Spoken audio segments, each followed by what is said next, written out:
Fala, meus queridos! Chega pra cá, seja muito bem-vindo, seja muito bem-vinda. Está começando mais um Roots Podcast, o seu podcast agro. Esse que já é o episódio número 60, hein, maninho? Sessentou, né? Sessentou! Eu sou o Douglas. Sessentou, ficou esquisito. Sessentou. Ficou esquisito esse trem. Eu sou o Simbora. Douglas. 60, episódio 60. E aqui ao meu lado, meu irmão e agro-host, Ismael Andrade. Simbora pra mais uma semana, maninho? Simbora, meu irmão. Bora. Pessoal, tá tudo certo com vocês, né? O episódio de hoje faz parte aí de uma série especial de culturas, né? E nós vamos adentrar hoje sobre a cultura milho, tá? E para a gente falar sobre essa importante cultura, está conosco Sandro Oliveira, técnico agrícola, engenheiro agrônomo pelo Unipam. Ele que é especialista na cultura do milho e atualmente é representante comercial da Pioneer. Seja muito bem-vindo ao Roots, meu amigo. Obrigado. Boa noite, Ismael. Boa noite, Douglas. Primeiramente, agradecer o convite de estar participando desse programa que está se tornando a referência aqui do agro, né? Arô, Roots Podcast! Isso é bom, Simbora, segura nós! Vou comer até um... Obrigado, Sandro, obrigado. A gente acompanha muito aqui o programa de vocês e eu sei que nessa cadeira a gente passaram muitas celebridades do agro, então, para mim, é de uma grande satisfação estar participando. Maravilha, maravilha. Vamos falar um pouquinho sobre... Você é celebridade do milho. Celebridade do milho, ali entende. Com toda certeza. Vamos junto. Maravilha. Sandro, vamos falar um pouquinho sobre milho, vamos falar um pouquinho sobre esse universo, dedicar esse episódio à Bibiana, minha esposa. Ela falou, meu amor, por que vocês não fazem uns episódios só focados nas culturas? Tem tanta cultura, tem tanta história legal, faz lá sobre o milho, sobre a soja, sobre isso. Falei com o Ismael falou, rapaz, que ideia boa, vamos fazer só isso. E agora estamos indo pro segundo episódio da série. O primeiro falamos com o Gilson sobre a cultura do café. Procura aí se você quiser entender um pouquinho mais do universo do café, de um olhar de um consultor. Fizemos há 2 semanas atrás um episódio especial de café e hoje vamos falar de milho. Somos importantíssimos na cultura do milho, né, Sandro? Tava puxando aqui, somos o 3º maior produtor, atrás de Estados Unidos e China, e o maior exportador de milho do mundo. Como é que o milho entrou dentro da sua vida profissionalmente? Como é que você se adentrou aí nesses últimos anos dedicado somente à cultura do milho, Sandro? Eu acho que falar do milho hoje, para mim, é tranquilo falar do milho, né? Porque na minha vida profissional, ele está desde o início da minha carreira, né? Legal. Eu comecei minha carreira na produção de sementes de milho, né? E atualmente eu atuo na parte comercial, sempre com milho ligado diretamente ao agro, né? E como você citou, acho que é um momento ideal da gente falar, né? A gente está com uma produção muito grande de milho, né? E como eu gosto de começar, a gente sempre conta uma história para falar, né? E para falar do milho, eu vou contar uma pequena história aqui de como surgiu o milho, né? Às vezes, nosso telespectador tem curiosidade de onde veio o milho, como surgiu o milho, né? Boa, rapaz, boa. Eu só lembro de um tal de teocinto na faculdade. E é esse danado aí. Eu só lembro de um teocinto, alguma coisa nesse sentido. Isso é uma pessoa? Então, o Ismael já... Tô curioso aí para levantou relembrar. A lebre aqui, é o teocinto mesmo, né? E quando surgiu isso aí, né? A gente fala que os primeiros indícios de cultivo do milho, né? A primeira espiga identificada foi há 7.300 anos antes de Cristo. Olha só, cara. Então isso aí foi lá no Golfo do México, né? Então lá no Caribe, ali entre México e Guatemala, no Caribe, né? Que começou a história do milho, né?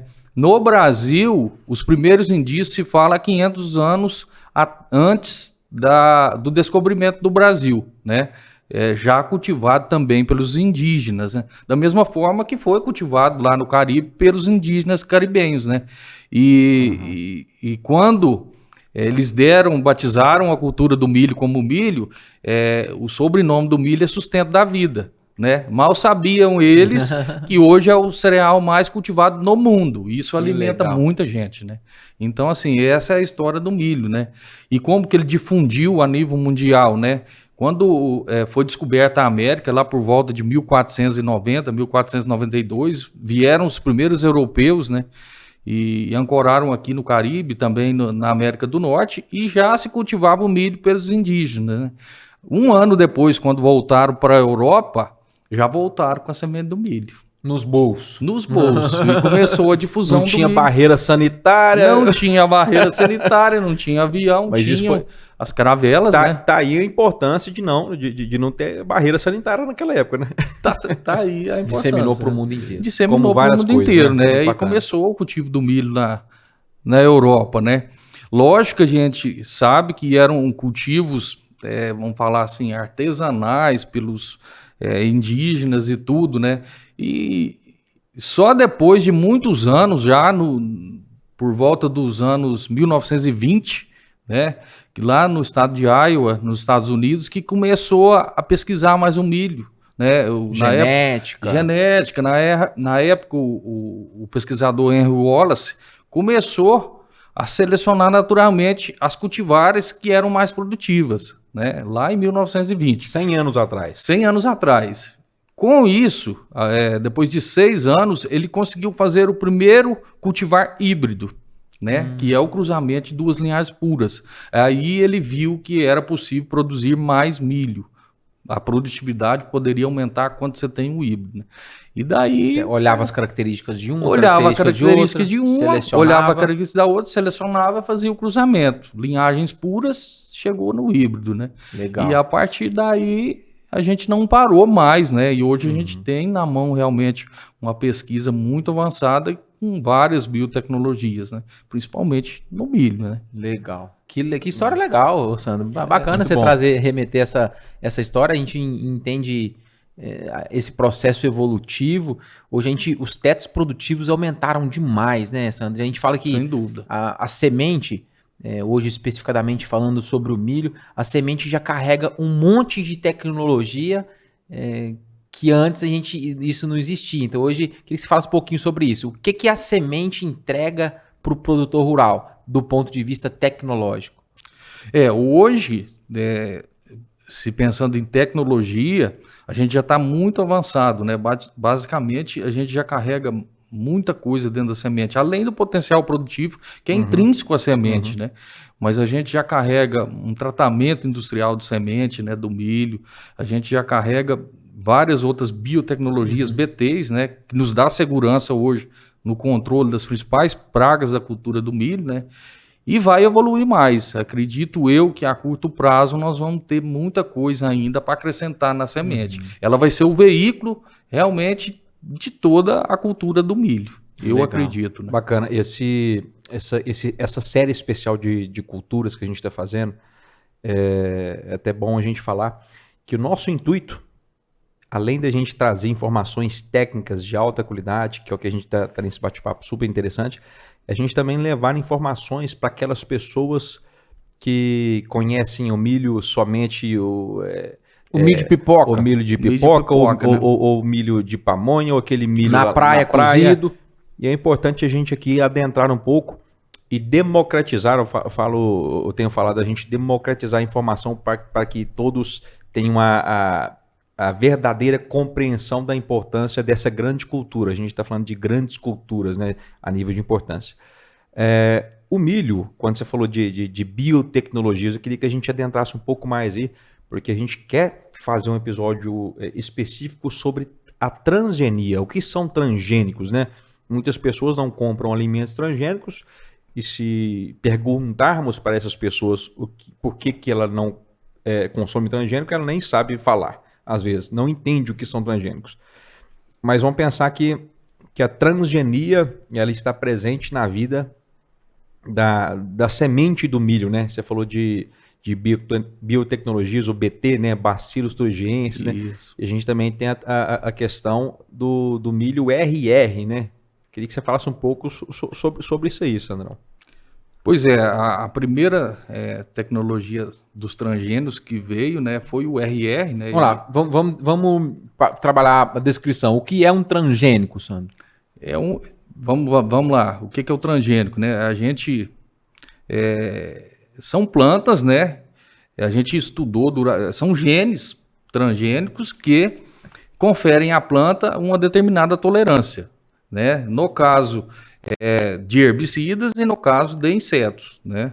Então são plantas. Já tem lá no gene da planta. Já tem no gene da planta aquela alteração genética, né? Conferida, resistente. de resistência e tolerância, né? A uma determinada praga ou uma determinada doença, Molécula. né? Uma molécula que confere essa tolerância, né? A primeira que veio para o Brasil foi o GNRR, que confere a tolerância ao glifosato, né? Que é um herbicida que controla as principais plantas daninhas aí das diversas culturas que a gente tem, né? E que revolucionou o manejo de pó de capina, né? Revolucionou.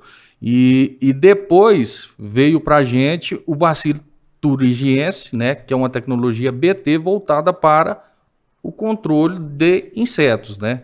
A gente vai saber lá na roça, lá o produtor falava, a lagarta está comendo o cartucho do milho ali, né? Tem que fazer o controle com inseticida. E o BT veio para ajudar muito nessa situação, né? Ele é um cristal que o inseto ingere e depois de ingerir, ele morre após a ingestão do bacilo thuringiense, né? E isso já, para a gente tentar trazer para a parte prática, né? O milho já carrega esse gene no seu DNA. Então, quando a planta nasce, aquela folha já tem presente os cristais dessa bactéria. Então, quando a lagarta vai raspar aquela folha, ela já ingere esse cristal e ela morre. Então, não se faz necessário, entre aspas, um manejo específico para aquela praga. Tem se mudado um pouco esse movimento, assim, feito algumas aplicações preventivas também, mesmo nos milhos tolerantes. Mas perto do que era, não se faz manejo de pragas, né? Isso. No passado próximo, a gente tinha os materiais convencionais, a gente fala, eles não carregavam as biotecnologias, né?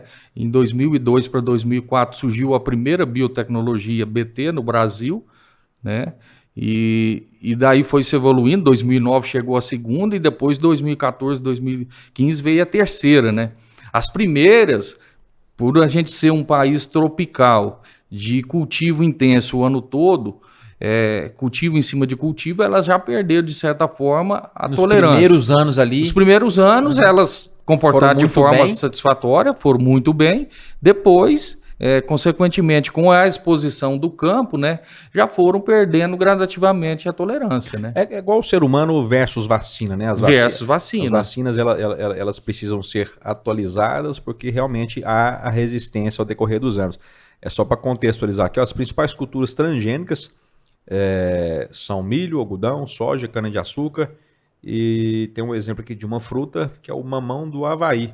E animais geneticamente modificados, eu não encontrei aqui, mas eu lembro de ter consultado, já estudado, o salmão foi um animal geneticamente modificado, suíno também, então enfim, a transgenia ela está aí presente para melhorar vários quesitos da produção de alimentos e faz todo sentido na história da evolução do milho, né, Sandro? Sem dúvida nenhuma, né? E para dar agora para frente, acredito eu que virão mais novas tecnologias, né? Sempre pensando na produção sustentável, né? Hoje é o que a gente tem que trabalhar com a produção sustentável e as biotecnologias vêm somar nessa produção, né? Maravilha, você está falando de milho de pipoca, milho de pamonha, mas o milho ele é usado para diversos fins, né? Sim. Nutrição animal, é claro que a gente vai pensar na nossa alimentação humana, como o milho como base de vários produtos e subprodutos. Mas a gente vai falar em que mais, Sandra? A gente vai falar em etanol. A gente vai falar em etanol, a gente vai falar em adesivo, a gente vai falar em cosméticos, né? Tem o milho pipoca, né? A gente as tem várias farinhas. As várias farinhas, né? Que são variedades específicas que produzem mais amido. A gente tem cultivares hoje que produzem mais amido, né? A gente chama isso de milho farináceo ou duro, então ele produz uma quantidade muito maior do que as cultivares normais, né? Então ele... Então o destino dele... tudo parte do fim. Qual que é a finalidade? Qual que é a finalidade? A minha finalidade, por exemplo, eu não quero grão, eu quero produzir silagem para as minhas vacas. Então é um tipo de semente de milho. É um tipo de semente, eu quero plantar milho para colher o grão. pode ser esse mesmo milho de silagem, se ele for dupla aptidão. Se É ele isso, for- né? É, Mas pode existir um específico também para pode. grão, né? É. Tudo depende, igual você falou, da finalidade. Basicamente são esses dois grandes grupos, milho silagem e milho grão. Esse, dentro do nosso cenário regional ou Brasil, convenciona-se esses dois. Isso, a gente basicamente trabalha nessas duas aptidões, né? O milho grão, né? O cereal grão e o milho silagem, que hoje a nutrição. Se a gente puder diferenciar a característica de uma planta e de outra, o que caracteriza um milho grão, o que caracteriza um milho silagem? Tem diferença? Geralmente, o que a gente procura num milho para silagem, né? A grosso modo, vamos dizer assim, a gente procura uma planta que nos dá um bom volume de massa verde, né? Porque eu preciso colocar a massa verde, O famoso volumoso. o famoso volumoso no coxo, eu preciso de volume e eu preciso de uma produção alta de grãos para me conferir qualidade, né? Hoje, os grandes produtores de leite, e até mesmo o médio e o pequeno, você olha muito a qualidade da silagem. Então, eu preciso de uma planta que tenha altura, que tenha porte e que tenha muita produção de Qualidade de grãos, espiga também. Aham. para dar uma espiga boa também. Que entra como é que chama o quesito da análise bromatológica. Da análise bromatológica. Né? O produtor hoje, na verdade, ele Bacana. tá tão. E eu concordo plenamente com o que você está falando. Saiu somente do produtor grande essa análise empresarial. Eu tenho percebido aí, nós estamos aqui numa bacia, na maior bacia leiteira do Brasil, e Isso. produtores médios e até pequenos, olhando a qualidade do milho e não mais em toneladas de silo por hectare. O cara faz conta de litro de leite produzido. A conta hoje é essa, né? Você faz a conta de litros de leite por tonelada de matéria seca. É muito, Né? muito Então- profissionalismo. A modo um pouco grosseiro aqui, a nível comercial. Hoje, um produtor, ele vai comprar um milho no mercado, um saco de semente de milho no mercado. Qual que é a opção mais barata que ele vai encontrar, em termos de precificação, para comprar um saco de milho? Híbrido. E a opção mais cara que ele tem? Vamos pensar em... vamos esquecer os valores e os benefícios, né? A entrega. Só para a gente contextualizar. Qual que é o mínimo o mínimo e o máximo que e o tem no máximo. mercado hoje? Não só no nosso aqui, mas a nível Brasil. Então a gente vai trabalhar com dois grupos para facilitar a conta. Vamos pegar um híbrido de milho, uma variedade de milho que tenha uma boa tecnologia que vai te dar segurança para a produção, né? Que vem com a tecnologia BT, que te confere uma segurança, que vem com um bom tratamento, né? Para Nós estamos falando garantir essa segurança lá na semente no momento do plantio, né? Então a gente está falando de um milho hoje com preço mínimo em torno de 650, 700 reais, que seria o mais em conta do mercado com uma boa tecnologia, e está falando do... Aí o teto para cima, Não, não estamos falando em... Vamos pensar em zero tecnologia. Um milho híbrido, zero tecnologia. É por aí? Ou acha mais em conta hoje? Vamos pensar um milho zero tecnologia, um milho híbrido. Um milho. Não, aí você tem que pegar no supermercado, pô, o saquinho de milho lá. Mas é isso que eu tô querendo dizer. Porque daí a gente tem que voltar numa primeira Entendi. análise. Estou falando entendi, milho, entendi. milho Isso. híbrido. Eu tô Comercial. entendendo. Isso. Zero tecnologia. Isso. Porque daí a gente volta numa primeira análise, porque é quando a gente faz a seleção dos materiais, né? A gente sabe que um híbrido simples, quando a gente fala, é o híbrido que tem maior produtividade, é o milho que produz mais. A gente tem o duplo e tem o triplo. Então são três classificações do híbrido, né? Mas se a gente pegar um híbrido duplo ou triplo, zero biotecnologia, nós estamos falando hoje, pelo custo de produção também, já não está tão distante, mas nós estamos falando aí de 350, 400 reais. Entendi. Né? Um híbrido, né? Não com a característica genética tão expressiva. Então existe, que você falou, híbrido simples, híbrido duplo e híbrido triplo. Triplo. Tá, vamos pensar que o híbrido triplo é o que carrega menor potencial Que carrega... produtivo, Na verdade, genético. o que carrega é o duplo. Porque o duplo, ele é um cruzamento de dois híbridos simples. Então você já pega cultivares de primeira geração, cruza, é o híbrido duplo, né? Os simples são duas linhagens puras, que é o de maior potencial, e o triplo é uma linhagem mais um híbrido comercial, que na prática é uma planta que expressa uma uma maior tolerância a um intempérie climático, tudo, porque ele não tem um pacote genético tão grande, né? Então ele tolera melhor. Mas se a gente olhar para esse cenário de precificação, vamos falar aqui um híbrido sem tecnologia, um híbrido triplo na casa de 350, 400 reais. O triplo, sem tecnologia. E o híbrido simples, com o maior pacote tecnológico na casa de 1.500, 1.400 reais. Então, cada um vai ter uma entrega totalmente diferente. Totalmente diferente, o posicionamento totalmente diferente. Nível cada um entrega dentro do seu posicionamento. Né? Lógico que isso aqui é chover no molhado para nós, mas é importante a gente, extremamente importante. A gente contextualizar que diante de toda evolução genética, melhoramento genético, tecnologia, enfim, possibilitou que esses dois universos existissem, né?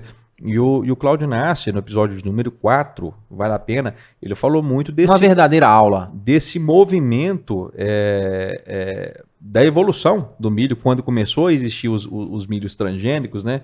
Que foi uma grande dificuldade naquele momento, e ele participou desse movimento, foi uma grande dificuldade de você vender a tecnologia, porque era uma diferença de preço considerável, né? Então, você está acostumado a comprar um saquinho por 50, então me compra só meio saco desse aqui por 50, paga os meus 50 e depois a gente conversa. Então, foi um movimento muito difícil. Hoje a gente vê que as tecnologias, a genética... Não volta mais. Não volta mais, né? Você falou um pouquinho de custo de produção. Como é que estão os custos de produção hoje, Sandro? Como é que está esse movimento? É claro que aqui a gente vai falar a gente vai voltar e falar em guerra, Rússia e Ucrânia, fertilizante, mas dentro da cadeia do milho, como é que você enxerga e como é que está o cenário hoje, pensando em custos de produção? A gente viveu o ano de 2022 com um custo bem elevado da produção, né? Tanto para o milho segunda safra, que é a safrinha, né? Que foi semeada no início de 2022, como... para o milho verão, que foi plantado a partir de outubro de 2022, né? Os inchados, né? Muito bem, assim, alavancado pelas altas de fertilizante, né? Não tem como a gente falar de custo de produção sem falar do fertilizante, porque ele entra com percentual mais alto no custo, né? Como a gente teve todos os intempéries que a gente sabe, guerra na Ucrânia, a Rússia envolvida, né? É um dos maiores fornecedores de fertilizante do mundo, né? Principalmente para o Brasil. Então esse cenário impactou diretamente e o custo acabou subindo, né? Junto do fertilizante também subiram os insumos agropecuários, os defensivos agrícolas também subiram. Então assim, a gente teve realmente uma safrinha 22 e um verão 22 com custos muito altos, né? A partir de outubro de 22 já veio ocorrendo um ajuste natural nos preços de fertilizante. E junto a isso, os defensivos também foram ajustando gradativamente. Então hoje a safrinha que a gente vai semear agora, está começando o início dela agora, né? Dentro de fevereiro, a partir da primeira semana agora de fevereiro, ela já está com custo mais ajustado, né? Em torno aí até mesmo de 20% mais barato do que a gente semeou na safra passada, né? E para o verão que vem, a perspectiva é que se mantenha esse ajuste nos custos, né? A não ser que a gente está uma indústria a céu aberto, né? A todo momento vem uma notícia, pode vir outra guerra, né? A gente torce que não e torce que se resolva rápido, né? Mas se nada interferir, a gente acredita que o custo do verão 23 ele vai estar mais ajustado. Né? A gente já percebe esse movimento das grandes indústrias e também da cadeia de fertilizantes, ele já voltando para os níveis pré-pandêmicos, e isso interfere diretamente no nosso movimento de custo de produção. A gente percebeu também no ano passado, né, o milho, a commodity milho sendo responsiva a preço, bateu a R$100 e poucos, R$100. Hoje a gente já vê esse movimento cair para a casa dos 80, mas ainda uma atividade que precisa de uma empresarização extremamente na ponta da caneta, fazer contas, fazer um cenário de preço de custo, investimento em sementes, investimento em áreas. E eu queria que você entrasse um pouquinho nesse assunto, Sandro, porque a gente vem sofrendo nos últimos anos com safrinhas totalmente quebradas, né? Com safrinhas Sem dúvida. com bastante frustrações. Como é que você enxerga esse movimento? E você como... Aqui a gente tem 2 cenários. Você como comercial que vende e vive o universo do milho, tendo que, às vezes, em algum momento, falar para o produtor, às vezes, nem plantar uma safrinha, o cognitivo aí dá uma pifada, que precisa bater meta, precisa vender, e a gente percebe o movimento de safrinha sendo frustrado, no mínimo, aí uns 3 anos, né, Sandro? Falando especificamente da safrinha, né, que é a segunda safra nossa, porque hoje a gente não trata ela mais como safrinha, né? Exato. Porque inverteu, né? Antigamente se plantava mais milho verão, hoje a gente já está falando aí de 70% do nosso milho é cultivado na safrinha e 30% ficou no verão, né? Num horizonte de 126 milhões de toneladas, nós estamos falando praticamente de 93 milhões de toneladas produzido na safrinha e somente 33 no verão, né? Tem que mudar esse nome aí já, né? O contexto passado remetia à produção por hectare, né? E o contexto mais correto é esse contexto de representatividade da cultura plantada, né? Mas o verão, ele era maior representativo, né? Era maior. Embora... Não, sim. Eu falo assim, além dele ser a safrinha porque ter uma produz representatividade maior, mas a safrinha, ela pelo menos do meu ponto de vista, ela sempre foi vista como uma produção bem inferior. Isso. Né? Principalmente... Também, né? Eu acho que é um duplo caso, né? Também, assim, principalmente aqui na nossa região, aqui no Cerrado Mineiro, no Alto Paranaíba, né?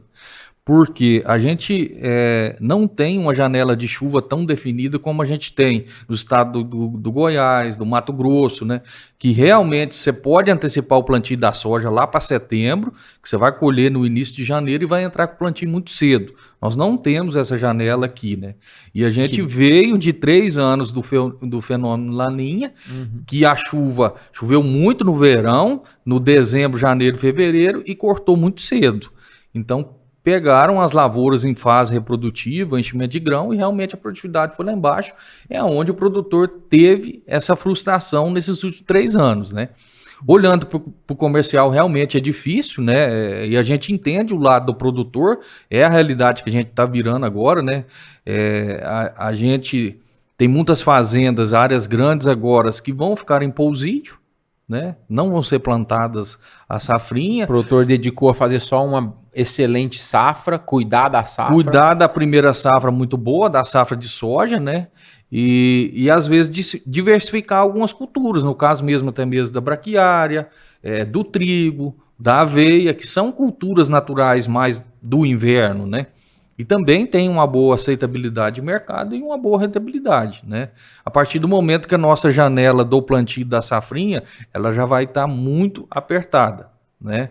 Se a gente fazer uma conta, e a grosso modo, a gente entrou em novembro plantando a soja, né? Se a gente jogar 120 dias para frente, a gente está dizendo que nós vamos avançar muito a janela de março para o milho. E agronomicamente a gente sabe que não é o posicionamento do milho, né? É lógico que o produtor já fez a compra do insumo, da semente, ele vai plantar, mas a tendência é diminuir o teto produtivo. Na nossa região é aconselhado a segunda safra. Qual é o limite da data, ô Sandro? Vamos falar da primeira safra e da segunda safra para contextualizar geral. A primeira safra do verão, a melhor janela que a gente tem é o fechamento aí no máximo até 10 de novembro, 15 de novembro, tanto para soja como milho. Perfeito. E os primeiros plantios, vamos pensar na nossa região, a gente está aqui no Triângulo Mineiro e Alto Paranaíba, nessa mesorregião, né? Os primeiros plantios dessa nossa mesorregião acontecem quando? Porque você está falando, vai até 10 a 15 de novembro. Mas né? começam normalmente as primeiras... A gente está numa região privilegiada aqui, a gente tem muita área irrigada, né?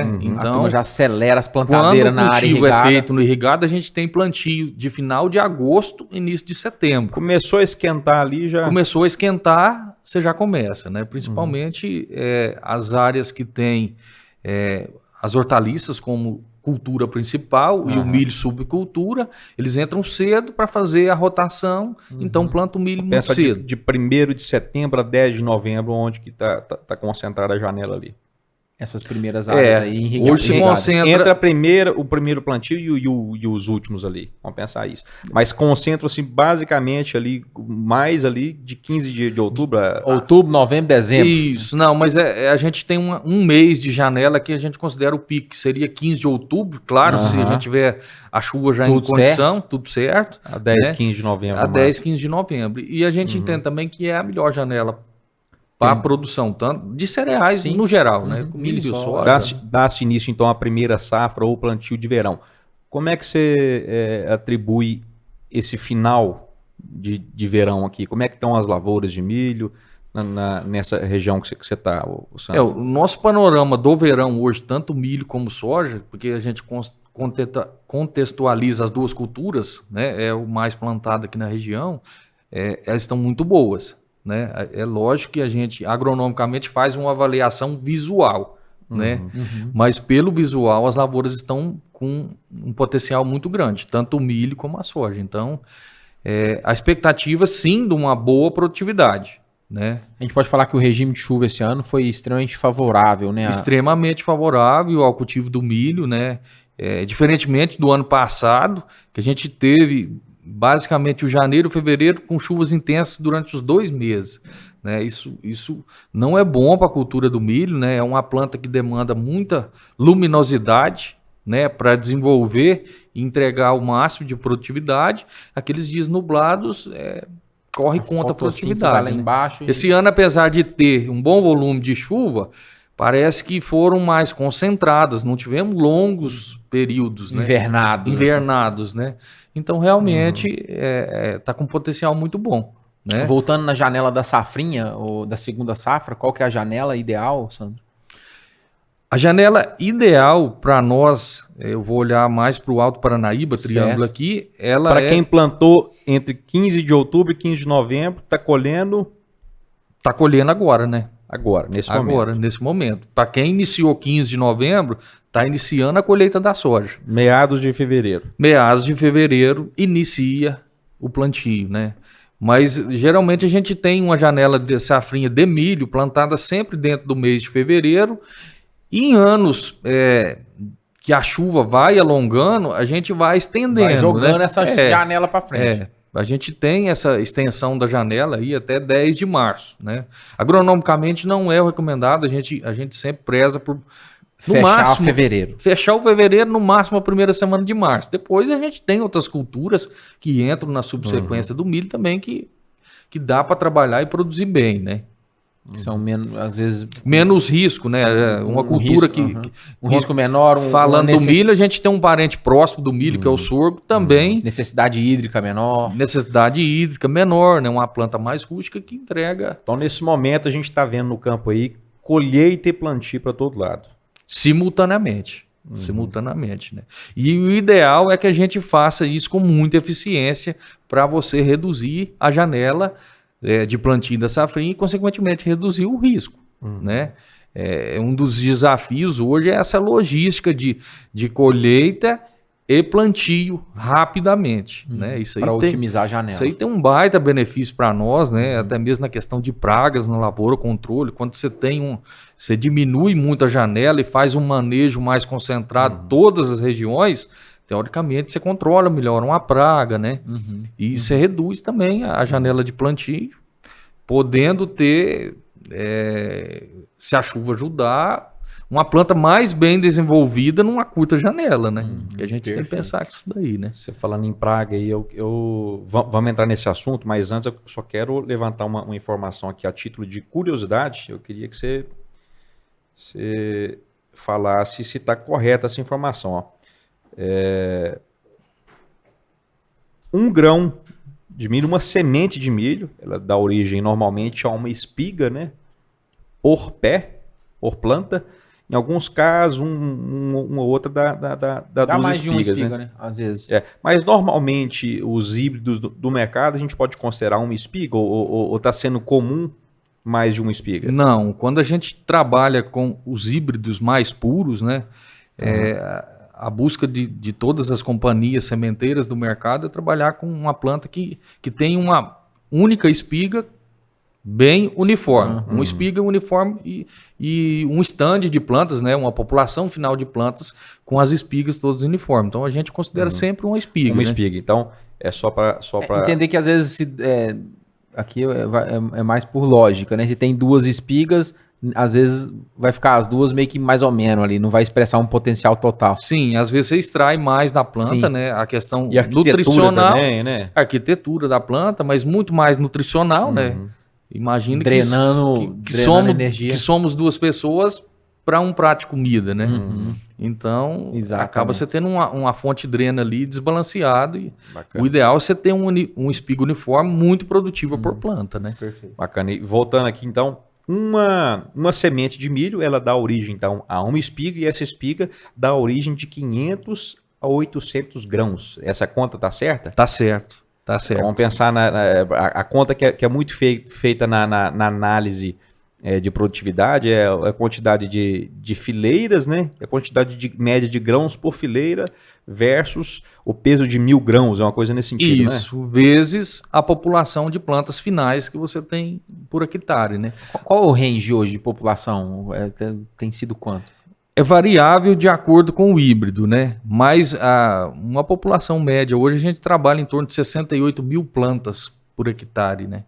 Finais. 68 mil plantas. Por isso a conta é um saquinho ponto 1. 1.1, 1.14, depende de material para material, né? Tem material que você pode colocar um pouco mais, que ele consegue tolerar, e tem material que você coloca menos, porque ele não tem característica, né? Ele está mais ligado à característica de cada híbrido, né? Às vezes um híbrido expressa mais a espiga, ele vai dar mais fileira, ele vai dar mais grãos por fileira, né? Tem híbrido que já tem uma espiga menor, então você tem que ter mais planta para compensar essa diferença no tamanho, né? Mas é particular e intrínseco de cada material, né? Legal. Ô, Sandro, eu queria voltar aos primórdios da sua iniciação profissional, e a gente está falando de semente de milho, você trabalhou na produção de semente de milho lá atrás.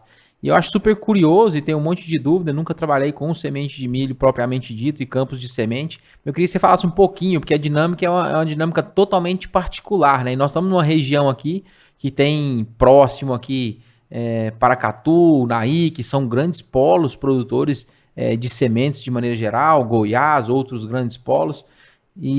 Sementeiras de milho, né? São gigantes, né, cara? Gigantes. Projetos gigantes. E eu queria que você traçasse um pouquinho desse cenário. Planta lá o macho, planta a fêmea. Explica para um leigo e também para o nosso telespectador como é que funciona esse movimento de plantio de semente de milho. Quando a gente olha, né, o híbrido na lavoura comercial, vê aquela planta toda bonita, né? A gente nem imagina como é feito e como aquilo ali dá trabalho, né? Eu falo que é uma experiência única na minha carreira ter passado na produção de semente. Legal. Porque hoje eu valorizo quem está lá e sei como Pioneer. é que é. Na Pioneer. Né? E sabe que é legal você contextualizar? Porque comercialmente falando, agora nos últimos anos, teve um monte de corte de cota de milho. Faltou semente de milho para diversas sementeiras, diversas empresas. Isso. E se está falando que faltou semente é porque deu pepino lá na produção. Deu pepino lá. Então, contextualiza esse movimento aí. Porque a dificuldade da produção de semente hoje no Brasil ela é muito grande, né? A gente tem lá no início da produção de semente, a gente tem a semente matriz, certo, né? A gente tem dois tipos de semente, a gente tem a semente da planta fêmea e tem a semente da planta macho, né? Então você planta eles simultaneamente ou com um delay, né, que a gente fala que é uma diferença de dias, né? Então você planta, geralmente é sempre área irrigada, né? São áreas de alto potencial produtivo. Então a gente planta uma planta fêmea, uma semente de planta fêmea e uma semente de planta macho. Para quê? Para que ocorra o cruzamento, né? A gente pega ali a planta macho, ele entra com o pólen, né? E a planta fêmea com o estigma, que é o cabelinho da boneca, né? Sim. Então o pólen poliniza o estigma da fêmea e dali nasce o outro híbrido, né? Aí quando esse processo de polinização ele está feito, né? A gente descarta o macho, a gente elimina ele da lavoura. Para quê? Para não contaminar o cruzamento, né? Aí a gente permanece somente com a planta fêmea e dali a gente tira a espiga, né? Legal. Então você tá passando na rodovia, você vê um pivô de milho e 2 linhas ali arrancadas, ou tá faltando 2 linhas de tantas em tantas linhas, saiba que é um campo de produção de semente. Campo de produção. E geralmente o padrão é que se tenha mais linhas de plantas fêmeas, né? Geralmente o padrão das principais companhias são 6 por 2. Então você tem 6 linhas de plantas fêmeas e 2 linhas de plantas macho. E é um padrão de lavoura que chega a ser feio, né? É uma arquitetura bem diferente das lavouras comerciais, né? É isso aí. E aí que entra o X da questão que o Douglas falou dos cortes que a gente tem durante esses anos que se passaram e quebra da produção de semente, né? Porque realmente o padrão de produção e a produtividade do campo de semente, ele é muito aquém de uma lavoura comercial, né? E quando a gente tem os parentais lá, eles são muito mais sensíveis e susceptíveis às pragas e às doenças. Então, perfeito. Não carrega diversas tecnologias. Vou dar um exemplo, né? Uma lavoura de milho hoje a gente conduz ela com 2, 3 aplicações de inseticida, pensando no inseto sugador, cigarrinha. O campo de semente a gente está falando de 16, 20 aplicações. Nossa Senhora. São plantas muito mais suscetíveis. Muito mais susceptíveis. Então, realmente, a hora que as companhias falam que teve uma quebra no campo de produção, a gente já imagina, por ter passado lá e ter essa experiência de lá, o que aconteceu, né? Então, é realmente Você muito morou difícil. onde na época de produção de campo de semente? Eu comecei morando em Formosa, né? Goiás. Ali está um polo das grandes Fortíssimo, sementeiras, fortíssimo, né? Depois eu desci para Paracatu, que também é um grande polo, né? Então tive essa oportunidade aí de trabalhar com a produção de semente, realmente é muito mágico, interessante. né? É mágico e a gente entende o porquê que tem o híbrido, porquê que tem a lavoura comercial, né? E mais uma vez eu volto a falar na importância da gente conhecer o processo produtivo, né? Porque se existe uma semente de milho híbrido, né? O que não tem para trás para chegar naquela semente? Para né? chegar nele. E daquela semente ali, muitas pessoas vão encontrar um produto final acabado. Então, assim, existe uma cadeia tão grande para trás e tão importante que envolveu tantas pessoas, e tá aí. O mais bacana é a gente discutir isso aqui, né? A gente entender o que está por trás de tudo, as dificuldades, né? E assim, como é um processo muito minucioso a produção de semente, até mesmo a semente matriz que está antes dos parentais que a gente fala, né? E como não se perde a característica, o potencial genético, e quando chega um híbrido, realmente, hoje a gente tem grandes produtividades. Então, assim, a gente entende como é valoroso o processo produtivo da semente lá atrás, da produção de semente em si, né? Para você carregar todo esse potencial genético, né? O ciclo no campo de semente é praticamente o mesmo dos campos comerciais? Ele é menor, né? Vamos falar que hoje, do plantio até a colheita de um campo de semente, a gente está falando de 120 dias. 120 dias, certo. E no campo comercial? E no campo comercial, a gente, dependendo do cultivar, se for mais tardio, a gente vai até 150 para colher seco, né? A gente não colhe o campo de semente seco. A gente tira sempre numa umidade entre 30, 36, 38, para preservar realmente a qualidade do grão. Né? Então, vamos falar 270, 300, vamos arredondar aqui um ano.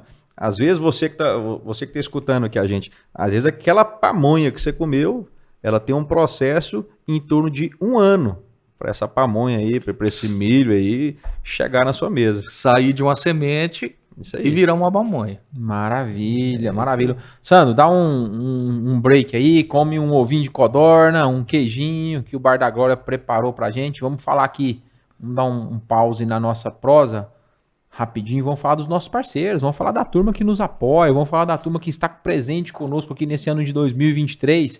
Vamos falar da Baú. A Baú, que há 37 anos atua no agronegócio brasileiro e são especialistas na produção dos mais nobres cafés que o Cerrado Mineiro há de produzir, com bastante sustentabilidade, humanização, mesclando sempre as suas raízes, as suas tradições, com a modernidade dos dias atuais. A Baú ela é referência em diversos mercados do exterior e também está presente nas mais diversas e nobres cafeterias do nosso Brasil. Ficou curioso, quer conhecer um pouquinho mais sobre esse universo de produções de café? Posicione o celular no QR Code que está aqui na tela ou clique no link aqui abaixo também. Você vai ser direcionado direto para as redes sociais deles. Lá tem um universo mágico, gigantesco, com um monte de gente boa fazendo tudo isso acontecer. Um abraço a toda a família Baú. Estamos juntos. Muito bom. Agronegócio e Sebrae. Nosso compromisso com o agro mineiro. O Sebrae Minas reconhece e valoriza a importância do agronegócio para Minas Gerais e para o Brasil.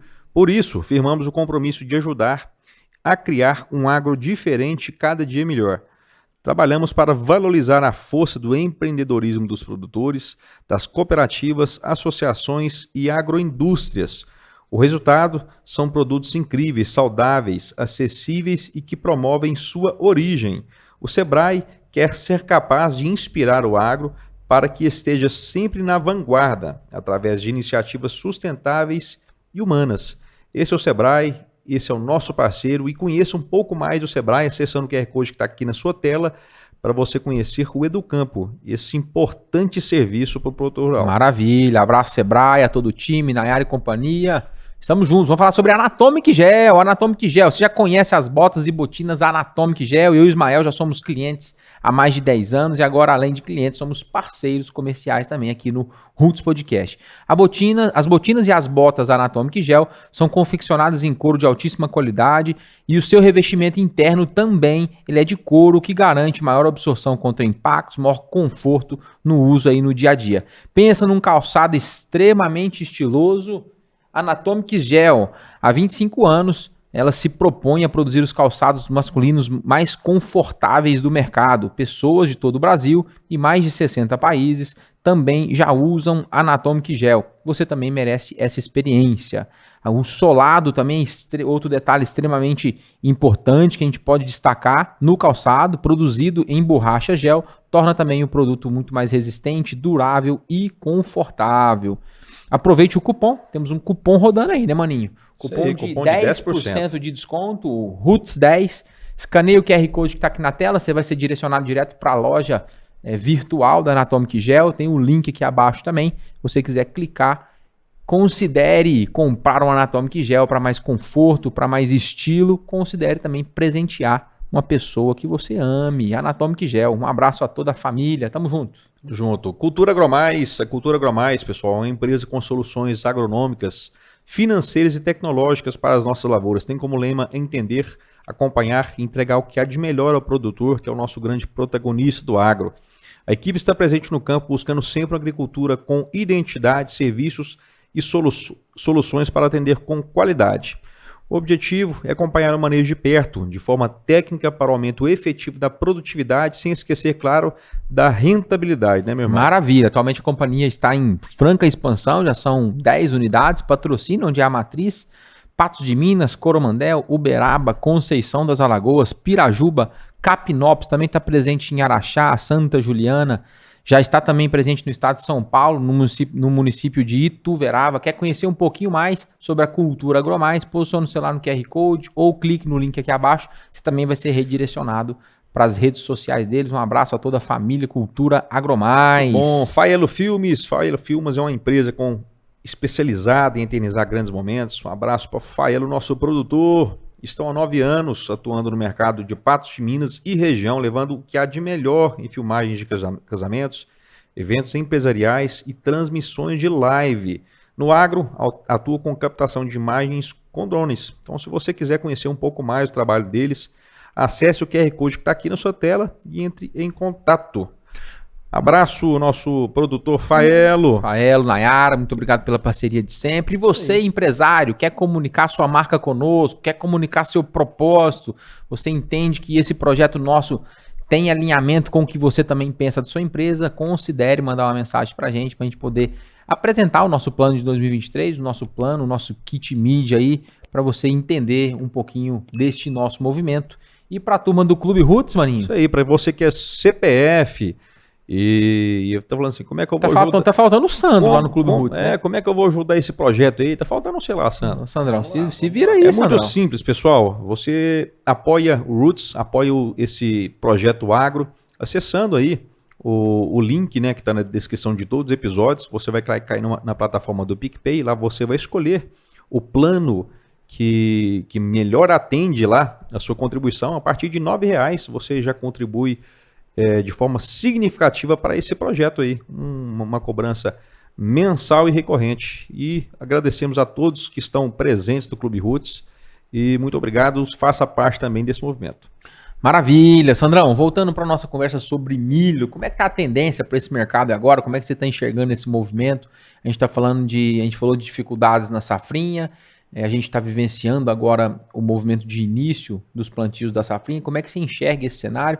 Como é que está o seu olhar também já pensando na próxima safra, do ponto de vista de expansão, do ponto de vista de área, a empresa, né, do ponto de vista de números, está otimista, está pessimista, essa área cresce, essa área diminui? Quando a gente olha a área global de milho, a área mundial plantada, a gente está vindo de um plantio de uma safra 22 na casa de 1,2 bilhão de hectares, desculpa. Né? E é bi ou mi? Eu não entendi. É bi. É mundo, né? Mundo. Sim, sim. É isso eu falando em mundo, né? E ela vem com uma pequena redução de 3,7%, vindo para 1,16 bi, né? Hectares plantados mundialmente. E isso muito relacionado ao último relatório do USDA, né? Que é um órgão americano, semelhante à Conab, que a gente tem aqui. E esse último relatório dele trouxe realmente que tem um pequeno ajuste na área de milho plantada nos Estados Unidos. Um ajuste para baixo. Um ajuste para baixo, né? Diante disso, como está o cenário nosso Brasil, né? A gente está vendo o preço da commodity do milho grão estabilizado, né? Na casa de R$ 79, R$ 80 hoje, preço de hoje, né? E a gente vê que possa ter alguma brecha nisso daí, na questão do preço. Por quê?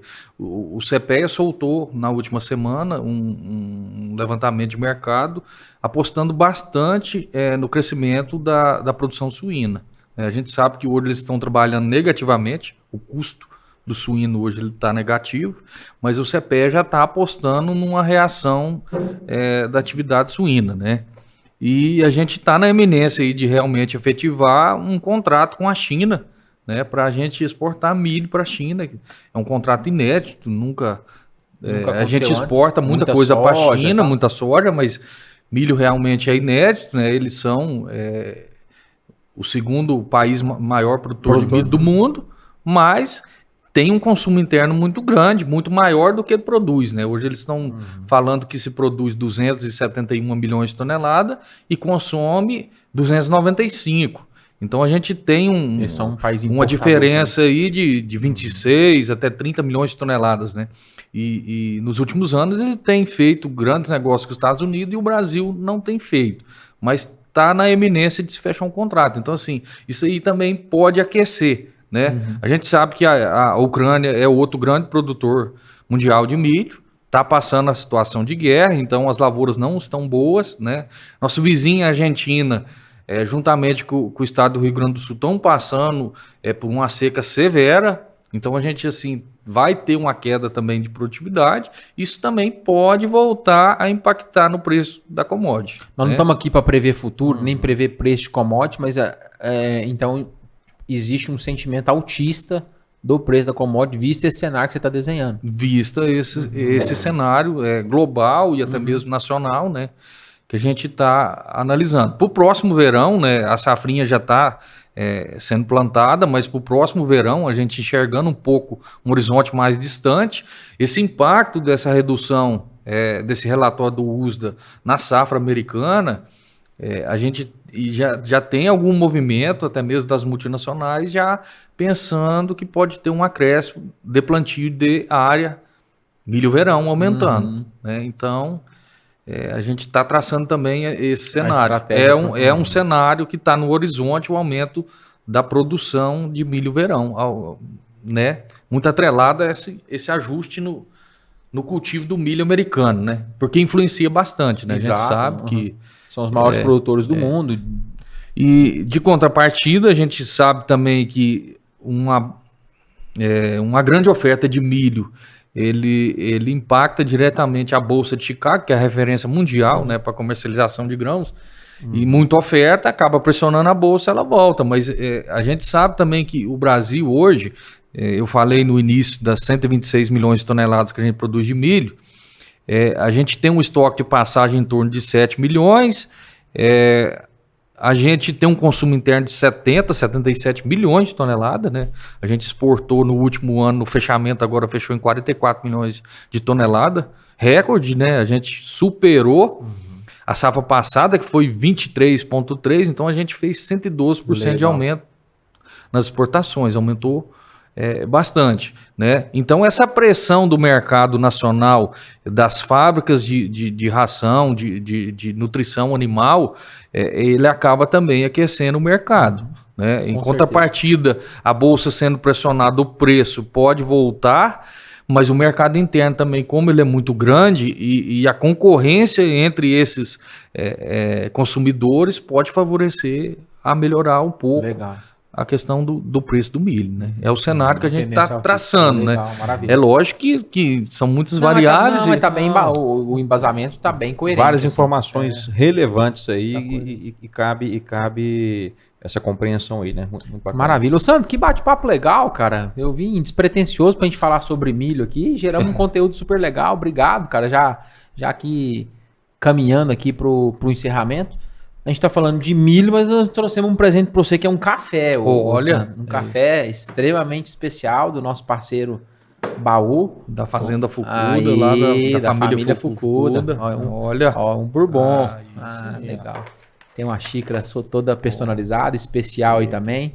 Mais uma vez agradecer bacana. E a todo o time, a toda a família Baú. Um presente do fundo do nosso coração aqui para você, Sandro. E mais uma vez agradecer bastante. Deixar mais uma vez o canal de comunicação aberto, se quiser deixar seus contatos, suas redes sociais, para o pessoal te procurar. E já caminhando para esse agradecimento, né, Maninho? Isso aí, obrigado, Sandro. Foi espetacular, tenho certeza que todos que estão assistindo ou escutando, né, a gente aqui vai gostar, tá gostando demais desse episódio, né? Maravilha, com certeza. Falamos de teocinto, da origem do milho, falamos de pamonha, falamos de genética, falamos de... Não, e tem muito assunto, porque... Falamos de biotecnologia, cenário, mercado, safrinha, falamos de mercado, de perspectivas de mercado, então a gente abortou diversos cenários, e foi muito enriquecedor. Maravilha. Com certeza. Obrigado, viu? Para quem quer entrar em contato com você, já deixa aí os seus contatos aí. Lá no Instagram a gente está lá como @SandroRobertoAgro, né? Pode clicar aí que a gente manda uma mensagem lá. Manda uma mensagem, dá um ok lá que a gente está disponível, né? O telefone é o 34, né?